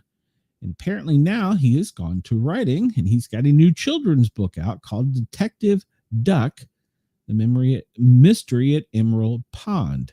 So it's 40th publication, Detective Duck, The Mystery at Emerald Pond, came out Tuesday. So check that out for your kids. It sounds like a good book. All right. I don't remember any World War II battles in Oregon, Chris says. Yeah. Chris says, Brenda says, I carry mine and no one says a thing. Well, Brenda, you just put it in your fake leg. That's all. All right. Let's see if FEMA's updated here. And it appears they haven't. So they should give us this one that just comes up and says out to lunch. So there's apparently no update on FEMA. President's schedule, well, there's nobody really around in Washington, so he's receiving, the only thing on his schedule today was an intelligence briefing at 11 today. His schedule's been kind of light for the past couple days. We'll go over to the National Weather Service, the daily briefing, and see if we have anything updated on it because, well, it says the site will remain updated during the shutdown. Well, that's good news. All right, so we'll talk about this quickly. Any of these areas in green from Washington to central California, back across the Midwest through Montana, could see some sporadic thunderstorms today, and areas could also see some thunder snow. And then that area extends down into Kansas and Oklahoma and into the deep south in Arkansas and Louisiana, and of course along the coastline from Chesapeake Bay all the way around to the bend of Texas in the Gulf of America. So tomorrow, the chances of that wintry mix is going to increase in the west. In Missouri, Illinois, Kentucky, and Tennessee, we'll see the chances for more significant rain. And then by day 3, which is Saturday, Montana, Wyoming, Utah, Colorado, Wyoming, and the higher elevations in Washington and Oregon are going to start seeing some of that wintry mix sneak in. While in the south, in the Gulf of America, and along the East Coast, there's still the chance for some rain showers and thunderstorms. And yeah, Chris says the October 3rd FEMA briefing will say, nothing to see here. Exactly. There's nothing to see. So, and let's see. Chris says, Wendell says there was one battle in WW2 in California. Was that where they sent the balloon across and tried to drop grenades? Wendell, is that what you're talking about? All right. So this here is pretty much what we just talked about. Whoa, stop that. You see today's historical events, weather events. There's Fridays and then Sundays, or Saturdays, just as we were talking about. Let me skip this graphic so we can get to Australia and talk to our fans and friends down there. Sydney, let's refresh this to make sure I have the most recent data from the Bureau of Meteorology. All right, I do. According to the Bureau of Meteorology, remember, I'm just a sport cat. I'm not a weather forecaster. Sydney, it is now 12.2 Celsius. Why do they have 0.2 points in? Why is it not like with us? It's just all even. In Sydney today, well, 0% chance of rain, and your high is going to be 24. Melbourne, you're at 13 Celsius. You're almost to your high. You're going to get some showers today, and it will be 18 Celsius. Brisbane, well, 13 Celsius is your current. That's colder than what your predicted low was supposed to be. And you're going to make it to 28 Celsius, and it will be warm. Perth, well, you're looking at 10 Celsius. That is your low for today. Partly cloudy, a high of 23 Celsius. Adelaide, 14 is your current temperature, and 21 is your high today, with clouds clearing out by the afternoon. Hobart, you're almost at 10 Celsius. You're at your low, and you're going to have some storms today, but it's only going to make it to 16 Celsius. Canberra, you're at 7 Celsius, partly cloudy, and you're going to only make it to 18 today. Darwin, well, you're right at your low at 25. It's anticipated that it will remain partly cloudy and get to 35 today. That is from the Bureau of Meteorology. We look back at the lower 48, and there's less 2% chance in the lower 48 for tornadic activity, less than 5% chance for any high winds or hail. And looking at the expected precipitation, the amount of rain, actually, we're going to look at it. Can I do that here? Yeah. We're going to see that the Dakotas and Montana is where the most rain will be. The higher elevations of Idaho and Nevada.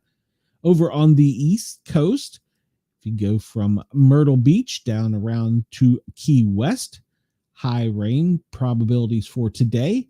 And if you get back over into Louisiana and the Gulf of America, I'm going to change this because I thought they were going to have it today. Did they not? They're not going to do it. Yeah, they did. Okay, there we go. And this is the snowfall forecast, and we see Montana and Wyoming. It's got the highest chance for snow today. Let's move this ahead to Saturday. And it's, I guess they're not updating this like they normally would, but I was playing with this earlier and it was showing, you could see the snowfall. Yeah, it's not going to show us.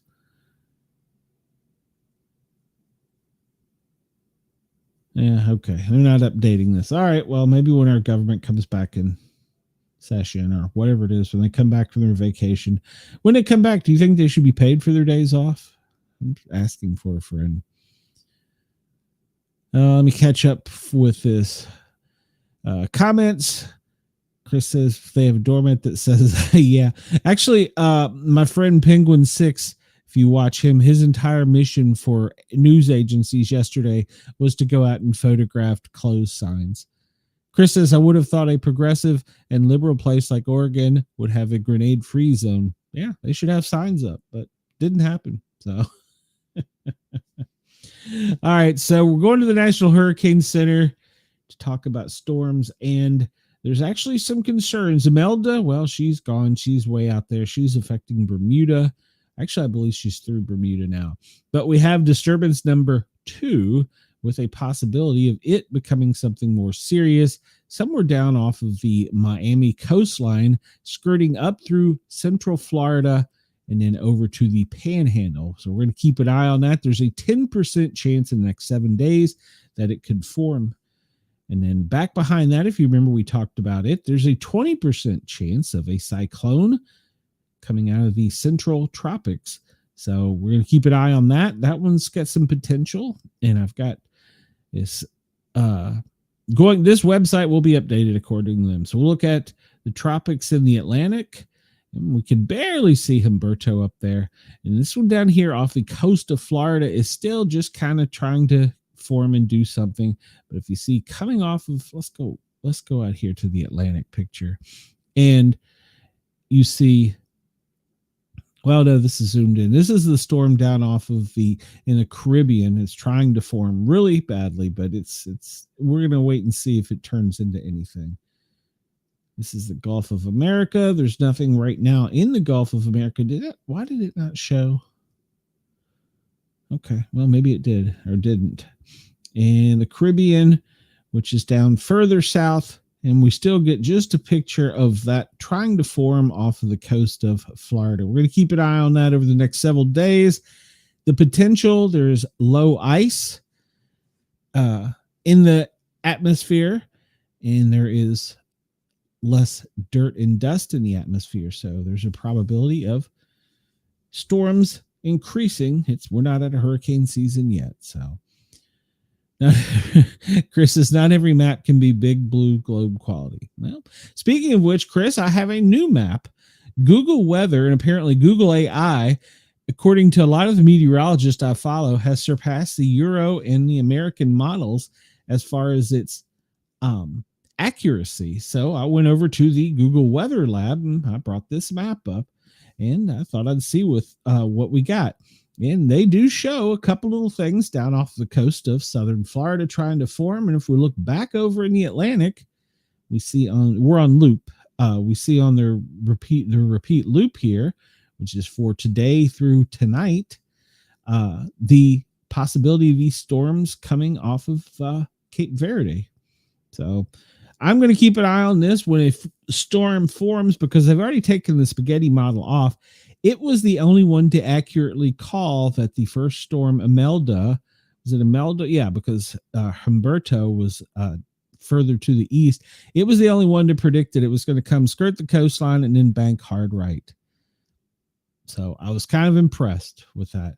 I wish we could, though, make this into a globe. That would be kind of cool. And you can zoom out and you can see in other parts of the world. You see the typhoons that we talked about coming across the Philippines, going through the South China Sea, and coming up and affecting China. But yeah, so we're going to keep an eye on this. This is the most recent Google weather. It's the newest, and well, it's the best trick. So, and let's see here. What's next? Our weather warnings. We're just going to skirt through this since we're running so far behind. Let's see if we see anything severe. We know there's lots of gale warnings and stuff like that. Oh, look here. Montana and Wyoming. Moderate to heavy snow is possible with accumulations to 7 to 14 inches. It's in the mountains of Montana and Wyoming, and it's going to start forming Friday through Sunday. So impacts, well, it could be affecting travel in that area. So there you go. That's our first winter storm watch in Montana and Wyoming. Maryland, there's some coastal flooding off St. Mary's, so hopefully Andy won't be down there driving around in it. And let's see what else we have. Yep, come on. Yep, what did we miss? Flood watches in Florida. That should be a constant thing. Winter storm watch in Montana. We've already talked about that. Coastal flooding on the East Coast. And that's pretty much most of the severe things for about the next 12 to 14 hours. Go back in. I hate it when my mouse does that. Just looking for red. I wish I could figure out how to filter it for the red, which are the most life-threatening ones. Coastal flood warning in Maryland. I missed something there. This is all coastal flood warning. All right, let's zoom out here, and this will show us current. This comes to us from GMA. This will show us current watches, warnings, and we see there Imelda, well, apparently merged with Humberto and took over, and well, it's currently moving to the east-northeast. Right now, if we go down into Atlanta, they have, what is going on in Atlanta? Probably special weather statement. It's probably going to be air pollution. humidity is around 25%. Okay. Why do we have low fire danger? Okay. Why should it should be red, not peach? Let's see. So we have flooding along the East Coast and up in through the Chesapeake Bay. We see up here in the New England region, rip currents and some winter storm watches, probably frost warnings, red flag warnings out in the Midwest, and pretty much, we'll just call it most of the Dakotas. And then on the West Coast, there's all kinds of watches and warnings. Let's zoom out here and see what else we got. And let's go to this other map. I like this one better. It was more educational. Brenda says her pain meds are kicking in. Well, Brenda, you shouldn't be taking pain meds when you're watching my show. So just a thought. I don't know why you have to blame me and my show on it, Brenda. So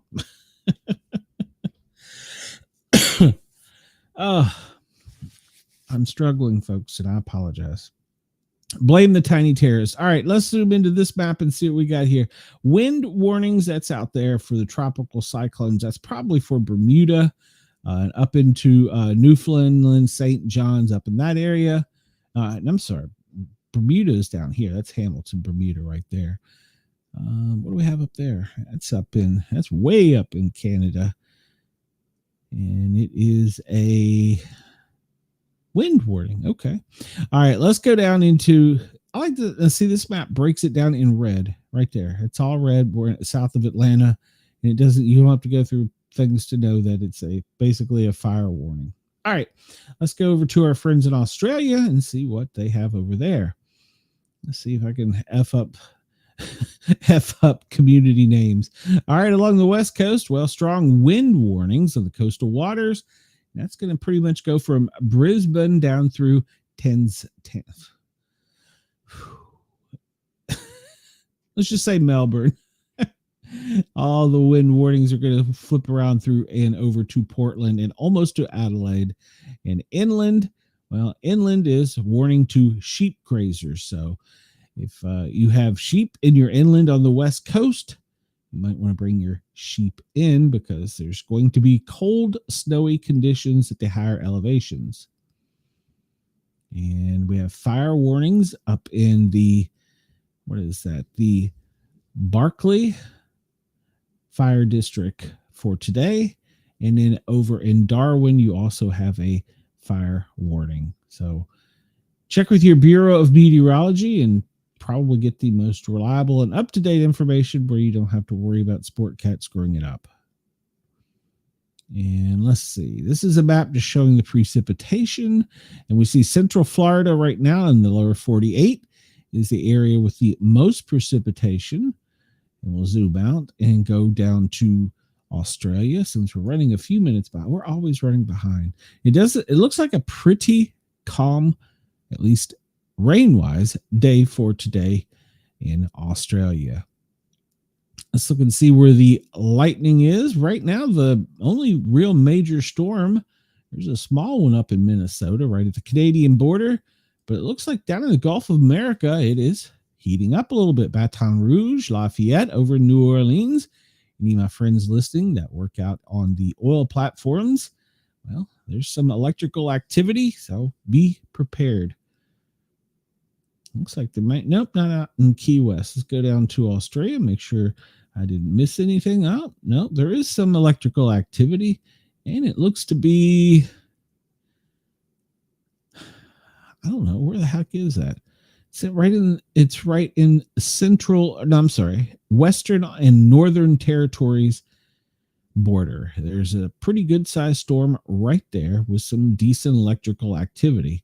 So if you're in that area, right at the border of the Northern and Western Territories, you might want to check with your Bureau of Meteorology and see if if a storm is approaching near you.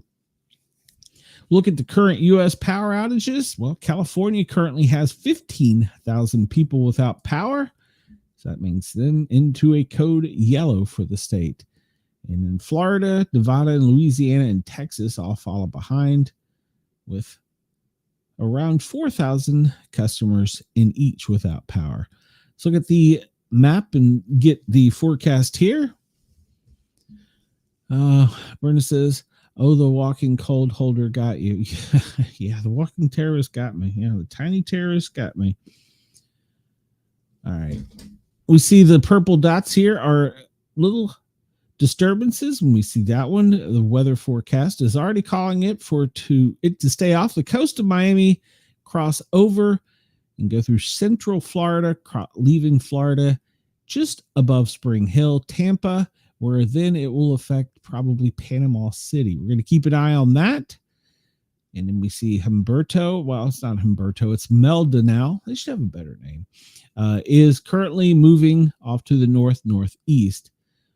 Washington, D.C., your forecast for today, 69 is your high, partly cloudy. New York City, let's see what you are today. Your high is 66 and partly cloudy. Jump up to Boston. In Boston, we're seeing 60 with sunny skies. Go over here to Burlington, Vermont. And they are high of 64, sunny skies. In Atlanta, Georgia, I say Atlanta, it is currently going to be, it's currently in the 70s, a high of 76, and cloudy skies. Nope, sorry, sunny skies. I'll get it eventually, folks. In Knoxville, Tennessee, well, high of 79 degrees, sunny skies. I'll be back there soon. For our troops in Memphis, well, if you're listening, you're going to have a high of 88, sunny skies. No chances of rain. It's going to stay in the 80s all week. Down in Texas, we'll look at Dallas. Those Cowboys are going to have a high of 90 today. Sunny skies, no chance of rain. You're going to stay in the 90s most of the week. San Diego, well, San Diego, you're looking at 71 as your high. Sunny skies. Your low is only going to be in the 60s, maybe dipping down to the high 50s all week, but it's going to remain sunny. Go up to Redding, California, and we can anticipate a little bit of rain with a high of 66. Don't worry, though, by midweek or by the end of the week and first of next week, you'll be back up into the 80s. Portland used to be a beautiful city. Cloudy skies, 65. That's your high today. Pretty much tomorrow, the same forecast. Saturday, well, you're going to get some rain. And it's only going to come down to the low 60s before returning to sunny skies and back up to near 80 by midweek. Seattle, well, where are you in here, Seattle? There you are, Seattle. You can anticipate a high of 65 and cloudy skies with a low of 55. And that's going to be your story through most of the week. Then beginning next week, you're going to warm up with clear skies. Did I miss anybody here? Let's jump down to our friends in Australia. We pretty much said, but we'll go over it again. Canberra. Well, and we're talking Fahrenheit now. Your high is going to be 59. Cloudy skies. Hobart. You're looking at a high of 53. Very windy, though, so keep that in mind. Adelaide, well, your high of 63. Sunny skies. Perth, 70 degrees. Cloudy skies. Tomorrow, you can anticipate some rainfall. The temperature will drop down to the mid-60s. And then Port Hedland, we're looking at 95 degrees as your high. Whew, goodness gracious.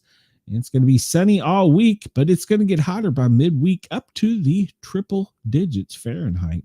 Darwin, well, you're already at 95, and that's your high today, but it's going to continue to be a hot one, a scorcher, up for the next few days. So there you go. Who do we miss? Queensland. We're looking anywhere from the 90s, sunny sky, and lows probably, maybe, if you're lucky, it'll get down to the low 50s. All right. How are we doing? At 15 minutes here. We just did this, really. It shows right now where is the hottest spot. Phoenix is 94. Odessa 90. Houston 91. And let's see. The hottest spot in Australia currently right now is Darwin. All right. And talking about temperature, well, most of the United States today is a code yellow west of the Mississippi, with the exceptions down into Texas and along the Gulf of America and much of the central states in the mid-Ohio Valley back over to the Dakotas has some code orange today too because of the temperatures. Brenda says it is 93 currently where she is. You're in which city, Brenda? I forget. I don't know. Kilimanjaro? I don't know where the hell you are. Let's see here. This is the big, beautiful globe. Yeah, cold medicine oncoming soon. Very, very soon. I'm feeling it. The big, beautiful, perfect round globe. Looking at the winds and the current conditions, we see the hurricane is just kind of going to the northeast. Much of the United States, though, is going to be fairly wind-free, except for from the Chesapeake down to central Florida and across to the Gulf. That's all that coming off of that ridge of pressure from the two hurricanes that merged together. We'll zoom down to Australia, and we see there that, well, it's going to be a lightly windy day along the west coast, and down along your southern border there, you can anticipate some stronger winds. You can check this out. Just go to the big, beautiful globe and look at what AI says it's going to be. You jump on here. We're running low on time as usual. There are currently no tsunami warnings. Advisory watches are threats. That's always good. Brenda says, let's take our meds together tomorrow. Sounds like a good show. Yeah. All right. Let's see. The most recent earthquakes and volcanic activity. Let's just go to the next map. Great Sitkin is a code orange. Shishaladadan, butchered that. It's code yellow. I'm trying to figure out why do people listen to me again? I have no idea what the hell I'm talking about. Kill West, code orange for your volcanic activity. And we'll see in the past hour, we'll zoom out and see where the most recent earthquakes are. Oh, down by San Antonio. It appears in southern Texas. They've had a 2.2. And then up in Nevada, they had a 2.2, and that's all been within the past hour in the lower 48. I don't see anything for Australia in the past hour. We'll jump to the past 24 hours, and we see near the coast, east coast of Australia, there was a 3.2. And go back over to the United States, and for the past 24 hours, it was the only ones that, well, wait a minute, why they report it in the last hour, but you go to the last 24 hours. Okay, there we go. There we go. I was about to say, how can you have it in the past hour and not have it in the past two? Western Montana, 3.5. And they had two of them at 3.5. Northern California, 2.8. Down closer to San Francisco, 2.2. Over in Nevada, 2.2. Several 2.2 earthquakes in Nevada. And let's see, Texas. Well, Western Texas had a 2.4 yesterday and a 2.3. So there is your earthquake rattling and rolling forecast. The NASA map is not updated anymore. I couldn't get it to even load today, but they did do this, and they did change the data somewhat, a little bit, maybe. So Arkansas was the state yesterday to report the most fire activity with 130. Texas, you had 118. Louisiana, 101. Alabama, Wendell, you started 73 fires. And we see that we're moving further to the middle of the continent now with the fire activity. Washington had 58, while Georgia had 45. Tennessee, 31. In Florida, 29. You can see here the graph depicts most fire activity for the past 24 hours. And the winner was Arkansas with 130, Texas with 118. Look at the smoke from all those fires, and it's pretty much blanketing west of the Mississippi, straight up through the continent, and covering most of Texas, all the way up to the Great Lakes.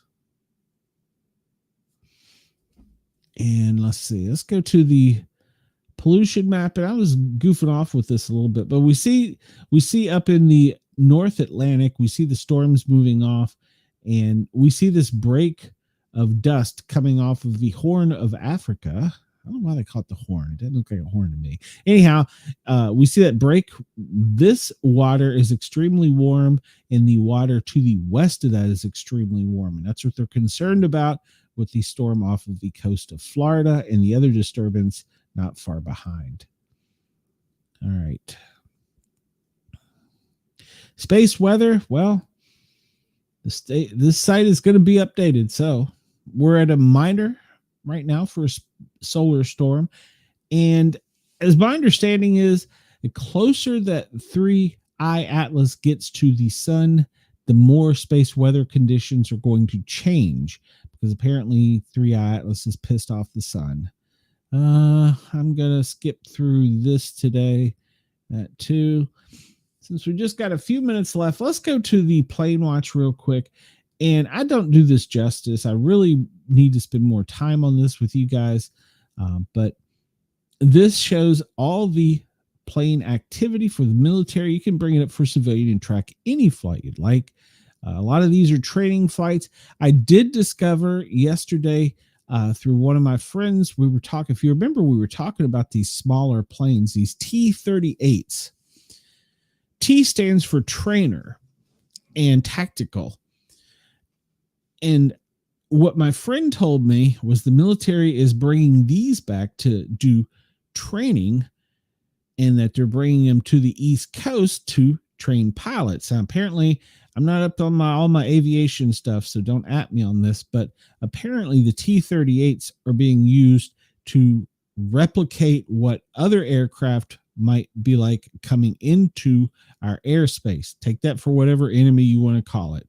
So apparently we're using our pilots in trainer flights to simulate what could happen if a different aircraft from another country came into our country. I'm not doing that justice, but what I'm trying to say is we're bringing out the T-38s and using them as basically bait and trainers to test our pilots. So that's why we're seeing the uptick of the T-38s, which I thought was pretty cool. So, and there's one that's going out of Virginia Beach and kind of up the coastline or across the Chesapeake Bay, and they're not telling who it is or what they're doing. All right, let's see here. And we have, well, that's just a C-17 Globemaster. It's coming out of the Gulf of America and it's flying up. And I'm going to take a wild guess that it's going to cross the drink and probably go to Germany. And let's see. We have a United Kingdom coming out of Canada. That's just a transport ship. Looking for anything that there's a tanker. So once again, there's a tanker up off the coast of Milwaukee doing some flight training. You know that there's some other aircraft it supports around it. So which one is that? Okay, it's a dignitary coming out of Dayton. All right. Don't know who the dignitary is. I didn't get a heads up on anybody. Not that they tell me, of course, but. And let's see, what do we have here? It's probably just a C-17. I probably looked at it already. I don't see any P-8s yet. And there's a tanker once again. And the tanker is flying a route going from the border down at San Diego up to Central California and back. So we know that it can support up to 30 other aircraft. It can be planes or it can be helicopters. There's a Canadian C-17 coming out of, where are they coming out of? They're coming out of San Diego and headed north. Interesting. I don't know why they're a little lost, but hey, we'll let them fly. So I guess they're returning home. Let's see. Another one, a C-17. And there's a KC-35 Stratotanker. And this is interesting. All right. So this tanker comes out of Pennsylvania and it's headed northwest. This tanker is coming out of the Gulf of America and it's going due northeast. Interesting times we live in. And let's see. It's an E6. And a lot of these are just transport equipment. And I'm looking, I don't see any P-8s, but we see these T flights now up and we see a lot of them. And they have different code names. They're Navy, they're Air Force. So they're just training flights. So there you go. That's why we're seeing the uptick in them. Apparently it's cheaper to use them. It is the 22s, the 16s, and the 35s, which makes sense. And occasionally you'll have some of these other flights pop up This is this is actually a Homeland flight coming out of Louisiana headed to the northeast. And it's funny how they're using these smaller aircraft now. All right. Yeah, it's another one coming out down there off of the Gulf of Mexico. And see, this is they're just up and about for Homeland, flying in basically a crop duster. Look it up and see for yourself what that little plane's capable of. It's pretty impressive for such a thing. Now there's an interesting flight coming up, and it's a King Air, and it's just kind of circling before it heads north. Okay. And Blackhawks over Atlanta. They must be keeping an eye on me. Let's jump over the drink and see what we got. And we have a Portugal flight that it doesn't say where it came from or what it's doing, but it's off of the coast. And then Spain has a flight. I don't see any P8s up, and that's a good thing. Well, maybe. And here's a U.S. flight coming out of Germany, probably headed home. What do we have down here? It's probably a drone. Nope, that's a small plane. All right, we're gonna move onward here. C-30. All right, Blackhawks. We're going to see if I see any P8s up. P8s, as we know, are sub hunters. They're the best. I like to find them the most. All right, let me get, because we're running out of time here, folks. I have had a good day with y'all, but I tell you, my voice is shot. My throat is sore. So, all right, we'll go out of here looking at, well, real quick, look at the marine traffic. And also, it looks like there's, whoa, come back here. It looks like over off the coast of Africa, it looks like traffic is returning back to normal there. So that's good news. And then up off of Yemen coast, it looks as though traffic there is returning somewhat normal, which is good for us, because if that area is shut down, either of those two areas is shut down, prices on goods here in the United States are going to skyrocket. So I will be back tomorrow if all goes well. Maybe Brenda will join me. Maybe she won't. I don't know. She keeps teasing me. I don't think she really wants to come do the show with me any. So, and that's okay. That's okay. I can still handle it. We'll go out of here with Bit Defender, and red are attacks. Yellow is infections. White are spam. And if the map would draw, you would see that it's currently most of them coming at the United States, and it's coming from Asia. Why is it not drawing? It's been doing this for the past couple of days if you've watched the show as we go out of here. So, all right. So Brenda says, shut up. Yes, I do. Well, I don't believe you, Brenda. Your words matter, Brenda. Words matter. You got to come over here and join me. I need somebody to take the the pressure off my voice. All right. Well, we're going to get out of here, ladies and gentlemen. Thank you for tolerating me today. If you want to get in contact with me, you can find me on X at Sportcat. It's probably the easiest way.